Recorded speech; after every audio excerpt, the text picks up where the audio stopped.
Welcome to Burlap Teachers. Enjoy the video. In this video, I will explain how to get an easy loan. First, understand that easy often means quick access, but it's crucial to evaluate your financial situation honestly. Prepare all necessary documents like proof of income and identification beforehand. Then, compare different lenders and their offerings to find the best fit for your needs. This initial preparation is key to a smooth process. When seeking an easy loan, consider options like personal loans, which are versatile for various needs. Secured loans backed by collateral can offer better terms. For very short-term needs, payday loans provide quick cash, though often at higher costs.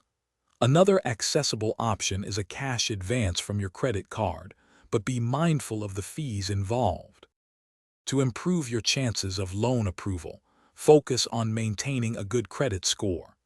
Lenders prefer applicants with a history of responsible borrowing.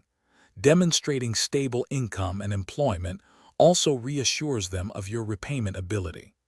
Reducing your current debt load can make you a more attractive borrower, and a co-signer might help if your profile is weaker.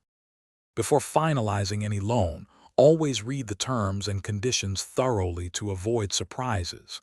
Make sure you understand all associated fees, not just the interest rate. It's wise to borrow only what you genuinely need, preventing unnecessary debt. Finally, develop a clear repayment strategy to ensure you can comfortably meet your obligations on time. Thanks for watching. Consider subscribing if this video helped you.